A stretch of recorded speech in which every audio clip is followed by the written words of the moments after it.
Hello दोस्तों, अगर आप लोगों ने अभी तक कहानी के पिछले एपिसोड नहीं पढ़े हैं तो मैंने लिंक डिस्क्रिप्शन बॉक्स में मेंशन करा है। आप वहां पर कहानी के पिछले सभी एपिसोड्स पढ़ सकते हैं, साथ ही मेरी दूसरी कहानियां भी पढ़ सकते हैं। अगर अभी तक चैनल को सब्सक्राइब नहीं किया है तो जल्दी से कर लें। रम्या फटाफट से हाँ में सिर हिलाकर पेपर पर साइन कर देती है और जाने लगती है।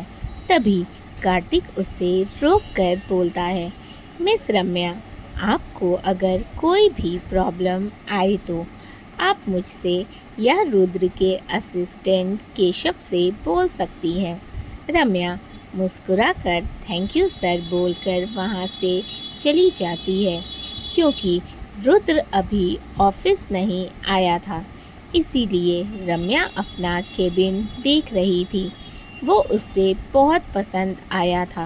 रम्या फटाफट से रुद्र के केबिन के पास जाती है, क्योंकि रुद्र अब ऑफिस आ चुका था। वो डोर नॉक करती है। अंदर रुद्र और कार्तिक कुछ डिस्कशन कर रहे थे। रुद्र के होठों पर तिरछी मुस्कान आ जाती है। यस, कम इन। रम्या अंदर जाकर दोनों को ग्रीट करती है। कार्तिक उसे देखता है, फिर एक नज़र रुद्र को देखता है, जो कि अपनी फाइल में सर झुकाए बिल्कुल खुद को बिजी शो कर रहा था। कार्तिक गहरी सांस लेता है, फिर खड़े होकर रम्या को रुद्र से इंट्रोड्यूस कराकर बोलता है, मिस रम्या, ये है आपके बॉस मिस्टर रुद्राक्ष शेखावत। आपको इनके सभी ऑर्डर्स फॉलो करने हैं और कोई भी गलती नहीं होनी चाहिए। रम्या तो एक पल के लिए हैरान हो जाती है, क्योंकि उसे नहीं पता था कि कल उसका इंटरव्यू लेने वाला शख्स कोई और नहीं बल्कि रुद्राक्ष शेखावत उसका बॉस है। वो अभी सोच ही रही थी कि रुद्र उसको खोया हुआ देखकर बोलता है, मिस रम्या, जाइए और मेरे लिए कॉफ़ी लेकर आइए। रम्या हैरानी से उसे देखने लगती है, जैसे पूछ रही हो, क्या ये काम मेरा है? रुद्र, इस तरह से देखना बंद करिए। शायद आप भूल गई हैं कि आप मेरी पर्सनल सेक्रेटरी हैं। आपको मेरे सिर्फ प्रोफेशनल ही नहीं बल्कि पर्सनल काम भी करने हैं। आप मेरी मीटिंग से लेकर मेरे ब्रेकफास्ट और लंच का भी ध्यान रखेंगी, और खासकर मेरी कॉफ़ी का। तो अब यहाँ खड़े होकर मेरा और अपना टाइम वेस्ट करना बंद कीजिए और कॉफ़ी लेकर आइए। और हाँ, ब्लैक कॉफ़ी विदाउट शुगर। रम्या चुपचाप हाँ में सिर हिलाकर बाहर चली जाती है और कॉफ़ी बनाते हुए सोचने लगती है, कार्तिक सर ने तो सिर्फ सेक्रेटरी बनाया था, फिर हम सेक्रेटरी से पर्सनल सेक्रेटरी कब बने? वहीं केबिन में कार्तिक रुद्र को घूर रहा था। रुद्र फाइल पर नजरें गड़ाते हुए बोला, बस घूरता रहेगा या कुछ बोलेगा भी? कार्तिक, क्यों, मैं बोलूँगा तभी तू समझेगा। तुझे पता है मैं क्यों घूर रहा हूँ।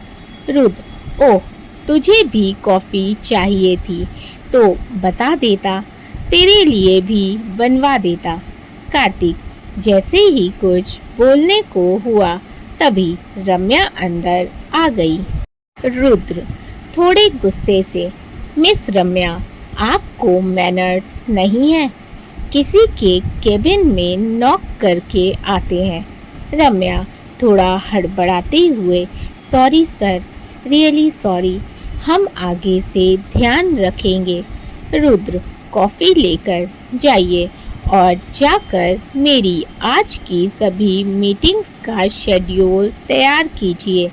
रम्या जी सर बोल तुरंत अपने केबिन में आ जाती है। देखते देखते शाम हो जाती है। रुद्र उसकी हर हरकत नोटिस कर रहा था। रम्या छुट्टी लेकर घर आ जाती है और चेंज करके किचन में डिनर रेडी करने लगती है। आज का दिन उसके लिए सच में बहुत थकान भरा था। कितनी ही बार रुद्र ने उससे कॉफ़ी बनवाई थी। एक पल के लिए तो उसे लगा कि वो सेक्रेटरी की जॉब नहीं बल्कि कॉफ़ी बनाने वाली की जॉब पर रखी गई है। लेकिन बेचारी कर भी क्या सकती थी। अपनी बॉस का ऑर्डर ना मानकर वो अपनी जॉब तो खतरे में नहीं डाल सकती थी, क्योंकि रुद्र के लिए किसी को भी फायर करना कुछ मुश्किल नहीं था। इससे पहले उसने अपनी कितनी सेक्रेटरीज को फायर किया था, लेकिन ये तो सिर्फ सब बातों से अनजान रम्या ही सोच रही थी, क्योंकि रुद्र के दिमाग में तो कुछ और ही चल रहा था। रम्या अगले दिन उठती है और घर के काम निपटाकर रेडी होकर ऑफिस के लिए निकल जाती है। देखते देखते उसे ऑफिस जाते हुए कुछ दिन हो गए थे। शाम को वो जब घर वापस आई तो वैशाली उसके ही इंतज़ार में सोफे पर बैठी थी। रम्या अंदर आती है और चेंज करने चली जाती है। वैशाली, सुन, वो मैं कह रही थी कि तेरी सैलरी कब तक आएगी? रम्या, छोटी माँ, अभी तो हमें ऑफिस ज्वाइन किए बस कुछ ही दिन हुए हैं और सैलरी तो महीने के आखिर में मिलती है। वैशाली, मैं कुछ नहीं जानती, घर में तंगी हो रखी है। तू अपने बॉस से बात कर और उससे एडवांस लेने को बोल। रम्या, इस समय एडवांस? लेकिन मैं कैसे? वैशाली, मुझे ये सब नहीं पता। अगर तू सैलरी नहीं लाई तो फिर मुझसे अपनी खैर मना कर रखना। वो उसे धमकी भरे अंदाज में सुनाते हुए वहाँ से चली जाती है। रम्या हैरान परेशान सी वहीं खड़ी रह जाती है। दूसरे दिन वह जब ऑफिस आती है उसे काफ़ी डर लग रहा था। रुद्र से बात करने में वो अभी सोच ही रही थी कि तभी कार्तिक आता है और उसे यूं कहीं गुम देखकर बोलता है, मिस रम्या, आप ठीक हैं? क्या कोई बात है? आप कुछ परेशान लग रही हैं। रम्या थोड़ा हिचकिचाते हुए बोलती है, सर, वो हमें पैसों की ज़रूरत थी, तो क्या हमें एडवांस सैलरी मिल सकती है? कार्तिक हल्के से मुस्कुराकर बोलता है, आप सिर्फ इसीलिए इतना परेशान थी, आपको सैलरी मिल जाएगी, डोंट वरी। रम्या खुश होकर, क्या सच में? लेकिन अभी तो हमें ज्वाइन किए हुए कुछ ही दिन हुए हैं। कार्तिक, मिस रम्या, इस बात की आप टेंशन मत लीजिए, आपकी सैलरी आपके अकाउंट में पहुंच जाएगी। Ramya, thank you sir, thank you so much. Kartik मुस्कुराकर वहाँ से चला जाता है। शाम को जब वो घर आती है तो वैशाली के हाथ पर पैसे रख देती है, जिसे देखकर वैशाली काफ़ी खुश होती है और पैसे देखकर बोलती है, इतने पैसे? रम्या, छोटी माँ, हमने आपको बताया था ना, हमें रुद्र सर की सेक्रेटरी की जॉब मिली है, इसीलिए हमारी सैलरी भी बढ़ गई है। वैशाली, चल, जिंदगी भर तूने मुफ्त का खाया, लेकिन एक काम तो तू ये अच्छा कर रही है, लगी रहे, ऐसे ही काम करती रहा कर। चल जा अब जल्दी से खाना बना, सबको भूख लगी है। रम्या कुछ नहीं बोलती और चुपचाप किचन में चली जाती है। अब तो ये उसका रोज का रूटीन हो गया था। सुबह सारे काम करके ऑफिस जाना, फिर वापस आकर किचन में रात का खाना बनाना। रुद्र लैपटॉप की स्क्रीन में अपने केबिन में काम करती रम्या को देख रहा था, क्योंकि उसने रम्या के केबिन में कैमरा लगवाया हुआ था उस पर हर पल नज़र रखने के लिए।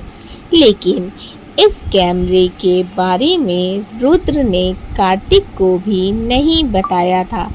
रम्या खुद में ही मगन फाइलों के ढेर में बैठी काम कर रही थी, क्योंकि ये सारी फाइलें रुद्र ने उसे दी थी, जिन्हें सही करते करते अब रम्या की जान आधी हो गई थी, क्योंकि वो काफ़ी देर से काम कर रही थी। यहाँ तक कि उसने लंच भी नहीं किया था। ऑरेंज रंग के सूट में वो काफ़ी खूबसूरत लग रही थी।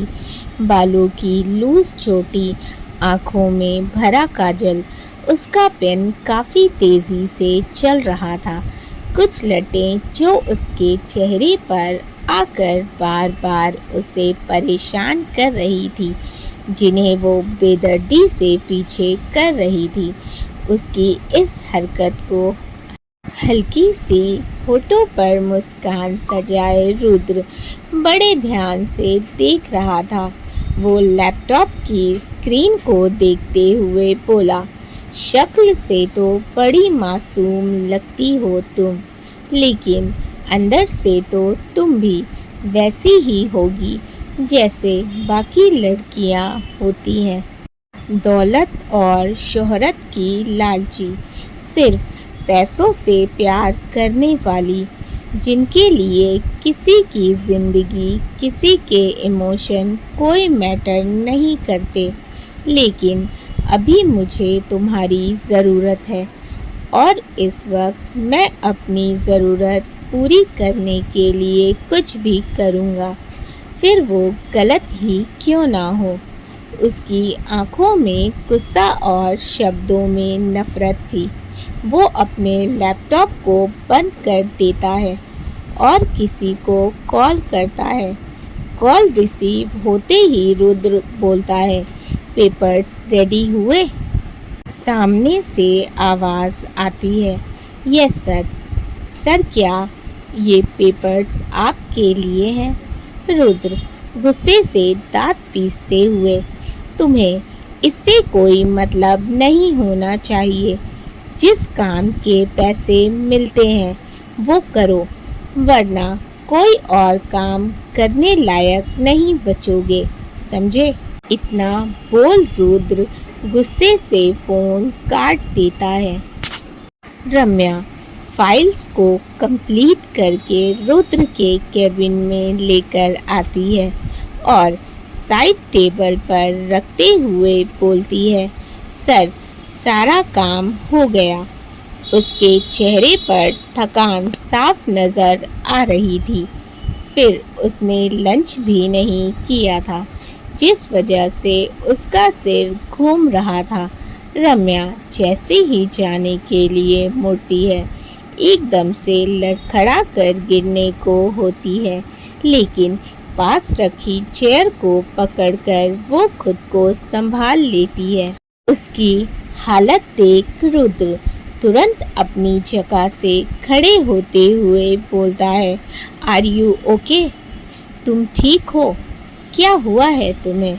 रम्या, सर हम ठीक हैं। रुद्र तुरंत उसके पास आकर बोलता है, नहीं तुम ठीक नहीं हो, बैठो मैं अभी डॉक्टर को बुलाता हूँ। रम्या जल्दी से बोलती है, नहीं सर, हम बिल्कुल ठीक हैं, डॉक्टर की ज़रूरत नहीं है। ये बोल वो जैसे ही उठकर एक कदम बढ़ाती है, उसके कदम फिर लड़खड़ा जाते हैं। वो गिरती उससे पहले ही रुद्र उसे संभाल लेता है और उसकी घबराई हुई आंखों में देखने लगता है। रम्या का तो दिल इतनी जोर से धड़क रहा था मानो अभी निकलकर बाहर आ जाएगा। रम्या धीरे से बोलती है, सर हम ठीक हैं, प्लीज़ हमें छोड़िए। रुद्र जल्दी से उसे सीधा खड़ा करता है। वो हैरान था कि अभी अचानक से उसे क्या हो गया था। फिर वापस अपने गुस्से वाले रूप में आते हुए बोलता है, चुपचाप बैठो इधर। रम्या, सर हम। रुद्र गुस्से से उसे घूरते हुए, चुपचाप इधर सोफे पर बैठो, मैं तुम्हारे लिए कुछ खाने को भिजवाता हूँ। तुमने लंच किया था? रम्या बड़ी मासूमियत से नाम में सिर हिला देती है। रुद्र हैरानी से, तुमने लंच क्यों नहीं किया? रम्या, सर आपने ही तो हमें वो इतनी सारी फाइलें दी थी और कहा था कि ऑफिस खत्म होने से पहले कंप्लीट करने को। वह इतनी ज़्यादा थी कि लंच करने का टाइम ही नहीं मिला। वो बड़ी मासूमियत से बोलती जा रही थी। रुद्र हैरान होता है उसकी बात सुनकर, फिर बोलता है, ठीक है तुम यहीं बैठो, मैं अभी आता हूँ, और अगर यहाँ से हिली तो मैं तुम्हें फायर कर दूंगा, समझी? रम्या हैरानी से आंखें बड़ी करके उसे देखने लगती है। रुद्र उसे एक नज़र देख केबिन के बाहर चला जाता है और कुछ देर में पियून रम्या का लंच बॉक्स गर्म करके लाता है और उसे देते हुए बोलता है, मैम सर ने कहा है कि आप लंच कर लीजिए। रम्या हाँ में सिर हिला देती है। रुद्र मन में सोच रहा था कि सच में ये इतनी मासूम है कि मैंने एक बार कहा और उसने लंच ही नहीं किया, या फिर ये नाटक कर रही है मासूम बनने का। वो एक लंबी सांस भरकर कार्तिक के केबिन की तरफ चला जाता है। रात को जब रम्या किचन में पानी लेने आती है, वो जैसे ही पानी का जग उठाती है, उसके हाथ हवा में ही रुक जाते हैं क्योंकि उसके सामने गौरव खड़ा था। रम्या को देखकर उसके होठों पर घटिया मुस्कान आ जाती है। वो उसकी तरफ कदम बढ़ाते हुए बोलता है, उफ जान, कितने दिनों बाद तुम्हारा दीदार हुआ है। ऑफिस क्या जाने लगी, तुम तो मुझे भूल ही गई। This is not fair baby. Ramya अपने कदम पीछे लेते हुए, देखिए हमसे दूर रहा कीजिए, आप समझे? गौरव हंसते हुए, क्या जान मैं हूँ कि तुमसे मिलने के लिए मरा जाता हूँ, और एक तुम हो जो हर वक्त मुझसे दूर भागती रहती हो, कभी तो पास आओ। वो एकदम से उसकी कमर में हाथ डाल अपने करीब खींच लेता है। उसकी इस हरकत पर रम्या का गुस्सा फूट पड़ता है। वो खींचकर एक थप्पड़ उसके गाल पर जड़ देती है। थप्पड़ इतनी जोर का था कि गौरव के गाल पर पूरे 5 उंगलियों के निशान छप चुके थे।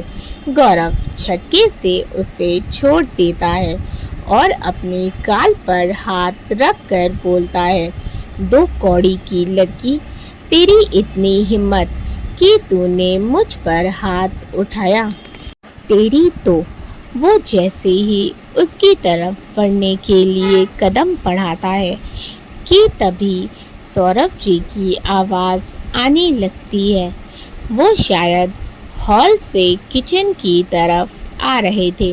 गौरव तुरंत ही खिड़की से कूदकर वहां से निकल जाता है।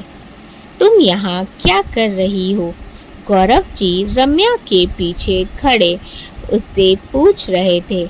रम्या हकलाते हुए बोलती है, पापा वो हम पानी लेने आए थे, आपको कुछ चाहिए था? सौरभ जी ध्यान से उसके चेहरे को देखते हुए बोलते हैं, क्या तुम्हारी तबीयत खराब है? आंखें इतनी लाल क्यों हैं तुम्हारी?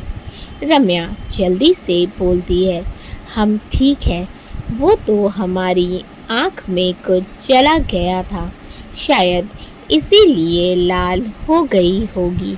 सौरभ जी ठीक है, फिर चाय बनाकर दो, सर में दर्द है मेरे। रम्या हाँ में सिर हिला देती है। सौरभ जी जैसे ही वहाँ से जाते हैं, रम्या की आंखों में रुके हुए आंसू बहने लगते हैं। कुछ देर बाद वो उनके स्टडी रूम में चाय का कप लेकर आती है और डरते हुए बोलती है, पापा चाय रख दो। रम्या चाय रखकर जाने लगती है तो सौरभ जी बोलते हैं, रुको, और आंखें खोलकर उसे देखने लगते हैं। रम्या थोड़ा घबराकर, क्या हुआ पापा? इधर आओ। सौरभ जी उससे देखते हुए बोलते हैं। रम्या डरते हुए उनकी तरफ कदम बढ़ाती है, क्योंकि उसे लगा शायद उससे कोई गलती हो गई है, इसीलिए वो उसे अपने पास बुला रहे हैं। सौरभ जी उसकी आंखों में देख रहे थे। कितना डर था, कितना खौफ था उसकी आंखों में, उसके लिए जो उन्हें अच्छा नहीं लगा।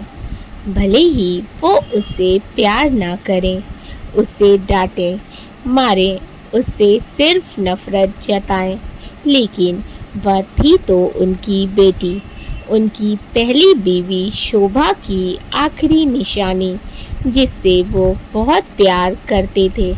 सौरभ जी अपने ख्यालों से बाहर आते हैं और उससे पूछते हैं, जॉब कैसी चल रही है तुम्हारी? रम्या उनकी बात सुन हैरानी से उन्हें देखने लगती है, फिर खुद को संभाल कर बोलती है, अच्छी चल रही है। सौरभ जी ठीक है, अगर कोई दिक्कत हो तो बता देना, अब रात हो गई है, जाओ जाकर सो जाओ। रम्या का तो दिल किया कि उनके गले लगकर गौरव की सारी बातें, सारी हरकतें बता दे, लेकिन वो ऐसा नहीं कर सकती थी, क्योंकि वो उस पर इतना भी भरोसा नहीं करते थे कि उसकी कही बातें मान ले। इसीलिए वो हाँ में सर हिलाकर चुपचाप अपने रूम में आ जाती है और अपनी माँ की फ़ोटो को हाथ में लेकर उनसे बातें करने लगती है। बच्चों के लिए माँ का प्यार जितना इम्पोर्टेंट होता है, उतना ही पिता का प्यार भी मायने रखता है। साथ ही अपने सभी बच्चों को इक्वली ट्रीट करना चाहिए, चाहे वो लड़का हो या लड़की, कभी उनमें भेदभाव नहीं करना चाहिए। व्यूअर्स, आप भी मेरी इन बातों से सहमत हो तो मुझे कमेंट करके ज़रूर बताएं। इसी तरह से प्यार बनाए रखें, अपने प्यारे प्यारे कमेंट्स मुझे ज़रूर करें। चैनल को सब्सक्राइब नहीं किया है तो जल्दी से कर लें, स्टोरीज़ को शेयर कर दिया करें। Thank you for watching and keep supporting. Love you all. मिलते हैं कहानी के अगले एपिसोड में।